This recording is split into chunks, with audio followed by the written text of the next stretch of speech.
بسم اللہ الرحمن الرحیم۔ حضرت علی کرم اللہ وجہہ کی عقل مندی اور دانش مندی سے کون واقف نہیں ہے؟ اہل ایمان تو کیا غیر مسلم بھی آپ کی اوصاف کی گن گاتے نظر آتے ہیں، اور 14 صدیاں گزر جانے کے باوجود آج بھی آپ کے فرمودار اور آپ کی اقوال سے رہنمائی اور روشنی حاصل کی جاتی ہے۔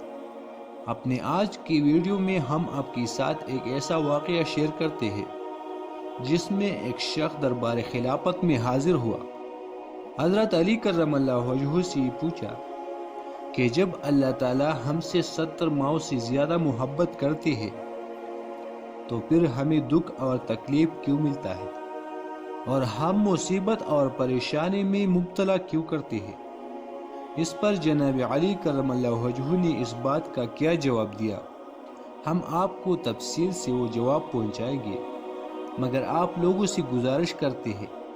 کہ ہمارے چینل کو سبسکرائب کریں تاکہ ایسے انفارمیٹیو ویڈیو آپ لوگوں کے ساتھ شیئر کر سکیں۔ دوستو، امام علی رضی اللہ عنہ کو اپنی دانش کی وجہ سے باب الدین کہا جاتا ہے، جس کی بنیاد رسول اکرم صلی اللہ علیہ وسلم کی ایک حدیث ہے جس میں انہوں نے فرمایا کہ میں علم کا شہر ہوں اور علی اس کا دروازہ ہے۔ گویا رہتے زمانوں تک یہ اصول طے کیا گیا کہ دنیا میں جس شخص نے بھی علم و فہم کی بھیک مانگی ہے اس کو اس شہر علم کی دروازے پر آنا ہے اور صدا بلند کرنا ہوگی۔ صحابہ کرام رضی اللہ عنہ اس فرمان رسول صلی اللہ علیہ وسلم کے اندر چھپی اس نقطے کو بخوبی سمجھتے تھے، چنانچہ ہم دیکھتے ہیں کہ اس زمانے میں ایک عام چلن تھا کہ کوئی نہ کوئی صحابی امام علی رضی اللہ عنہ کی دربار میں حاضر ہوتا کہ کسی پریشانی کو ڈسکس کر سکے، اپنا ایک شخصی جواب حاصل کر سکے۔ ایسی ہی ایک بار حضرت علی کرم اللہ وجہہ اپنی علم اور فضل کا دربار سجائے بیٹھے تھے کہ ایک شخص وہاں پر آیا۔ اس نے یہ سوال کیا کہ یا علی،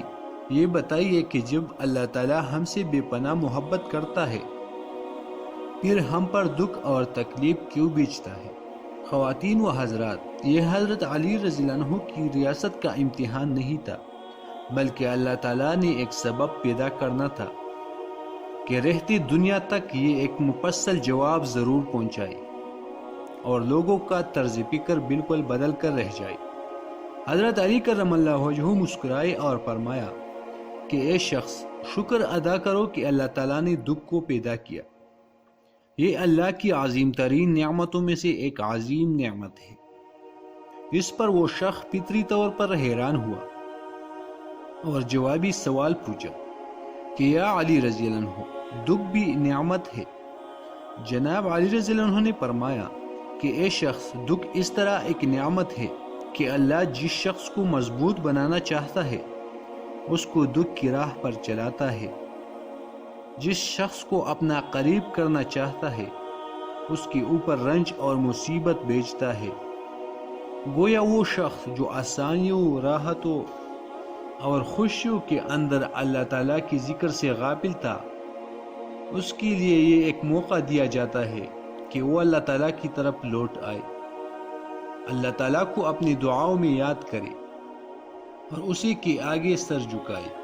خواتین و حضرات، رسول اکرم صلی اللہ علیہ وسلم کی ایک حدیث کا مفہوم ہے کہ مومن اللہ کی نور سے دیکھتا ہے، اس کی وراثت سے ڈرو۔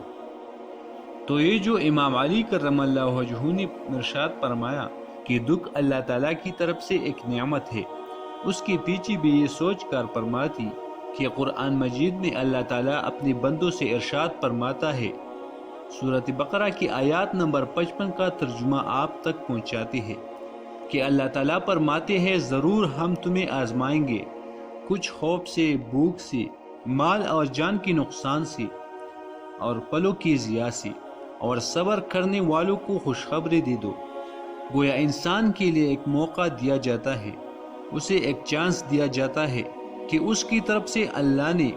جو یہ ٹیسٹ مقرر کیا ہے اپنے بندوں کی آزمانے کے لیے، ان میں سے کچھ بھیجے اور پھر اس پر صبر کا مظاہرہ کرے تو اسے بے پناہ خوشخبری اور بے حد و حساب انعام فرمایا جائے۔ تو آپ ہی بتائیے کہ کیا عجب، حضرت علی رضی اللہ عنہ نے یہ فرمایا کہ دکھ بھی اللہ تعالیٰ کا ایک عظیم نعمت ہے، تو کیا یہ درست نہیں تھا کہ اللہ تعالیٰ انسان کو ایک چانس دینا چاہتا ہے کہ میرے بھیجے گئے ٹیسٹ پر صبر کا مظاہرہ کرے، بدلے میں یا اس زندگی میں یا ابدی زندگی میں انعام و اکرام پائے۔ اس طرح ایک ملتی جلتی مثال اللہ تعالیٰ نے سورۃ عصر میں بھی بیان کیا ہے۔ اللہ تعالیٰ فرماتے ہیں کہ زمانے کی قسم، انسان خسارے میں ہے سوائے ان کے جو ایمان لائے اور عمل صالحہ کی اور حق پر رہے اور صبر کا مظاہرہ کیا۔ گویا کہ حضرت علی رضی اللہ عنہ کی اس فرمان کا مفہوم بھی یہی ٹھہرا کہ جو اللہ تعالیٰ تم پر دکھ بھیجتا ہے اس پر اگر صبر کا مظاہرہ کیا جائے تو انعام اور اکرام کا بشارت ہے، اور اللہ تعالیٰ اس شخص کے لیے آسانیاں ضرور پیدا کرے گا۔ مگر ہم دیکھتے ہیں افسوس کا مقام ہے کہ ہم سب جب اللہ تعالیٰ کی طرف سے کوئی مصیبت ملتا ہے اور اس پر صبر کی بجائے گلے شکوے کرنا شروع کر دیتے ہیں اور اپنی قسمت کی خرابی کا شکوہ شروع کر دیتے ہیں، گویا اس ٹیسٹ کا اصل مقصد، اصل مفہوم جانے بغیر ہم مزید گمراہی کا شکار ہو جاتے ہیں اور اللہ تعالیٰ سے مزید دور ہو جاتے ہیں۔ مگر یہ بھی انسان کا فطرت ہے کہ دکھ کسی بھی انسان کو اچھا نہیں لگتا، کوئی بھی پریشانی اور مصیبت میں گرنا نہیں چاہتا، اور خوشی ہر دل عزیز ہے۔ ہر شخص یہ چاہتا ہے کہ اس کا ہر لمحہ خوشی میں گزرے۔ آپ تک حضرت علی رضی اللہ عنہ کا ایک اور فرمان پہنچاتے ہیں جس میں انہوں نے بتایا کہ انسان کو خوشی کس بات میں ملتی ہے۔ ایک بار حضرت علی رضی اللہ عنہ کہی جا رہی تھی کہ راستے میں ایک شخص اداس بیٹھا تھا۔ آپ رضی اللہ عنہ اس کے پاس گئی اور فرمایا، اے بندے خدا، مجھے بتاؤ تم کیوں اداس بیٹھے ہو؟ اس شخص نے سر اٹھایا اور فرمایا، یا علی، میرے بچپن سے خواہش تھی کہ میرے پاس 1000 اونٹ جمع ہو، مگر زمانہ گزر گیا، میری عمر گزر گئی اور آج تک میں صرف یہ 4 اونٹ حاصل کر چکا ہوں۔ میں اس لیے اداس ہوں کہ میں اپنی زندگی کا جواب پورا نہ کر سکا اور آج تک 1000 اونٹ کا مالک نہ بن سکا۔ اس پر حضرت علی رضی اللہ عنہ نے فرمایا کہ اے شخص، مجھے بتاؤ، اگر تم کسی چیز کی مالک ہی نہیں،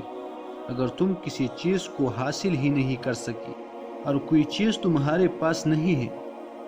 تو کیا تم کسی شخص کو چیز عطا کر سکتے ہو؟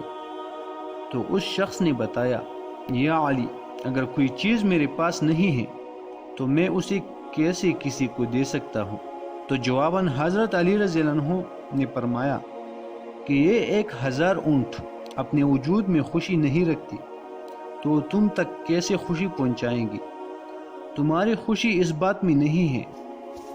کہ تمہیں 1000 اونٹ مل جائے، بلکہ تم نے خود اپنی خوشی اس بات میں رکھی ہے کہ تم خوش تب ہوگے جب 1000 اونٹ تمہیں مل جائیں گے، اور اگر تمہاری یہ خواہش پوری ہو گئی اور جب یہ خواہش پوری ہو جائے گی تو تم اس چیز کی عادی بن کر کسی اور چیز کے پیچھے بھاگنا شروع کرو گی، اور یوں تمہاری زندگی تمام ہو جائے گی اور تم زندگی نہیں جی پاؤ گی۔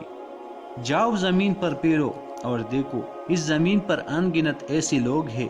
جن کے پاس 1000 اونٹ ہے۔ ان سے پوچھو کیا وہ لوگ خوش ہے؟ کیا وہ اپنی زندگی سے مطمئن ہے؟ انسان اپنے خواہش کے پیچھے تب تک بھاگتا ہے جب تک وہ اسے حاصل نہ ہو، جب تک وہ اسے پوری نہ کر سکے۔ اگر آج تمہارے ایک آنکھ خراب ہو جائے تو تمہاری خواہش اس بات میں ہوگی کہ 1000 اونٹ چلے جائے، میری آنکھ ٹھیک ہو جائے، میری آنکھ واپس آ جائے تو میں خوش ہو جاؤں گا۔ یہ جان لو کہ تمہاری خوشی تمہارے خواہشات میں نہیں ہے، بلکہ تمہارے وجود میں رکھی گئی ہے، تمہارے سوچ میں رکھی گئی ہے۔ اے شخص، انسان کا یہ منصب نہیں ہے کہ وہ اپنے خواہش کا غلام ہو جائے اور اپنے نفساتی خواہشات کے پیچھے بھاگتا رہے۔ خواتین و حضرات، حضرت علی رضی اللہ عنہ کی فرمان کے پیچھے یہ سوچ کر فرماتی کہ اللہ تعالیٰ قرآن مجید میں صاف یہ ارشاد فرماتا ہے کہ تم چاہ بھی نہیں سکتے اگر ہم نہ چاہے۔ اسی طرح ایک حدیث قدسی کا مفہوم ہے کہ ایک تیری خواہش ہے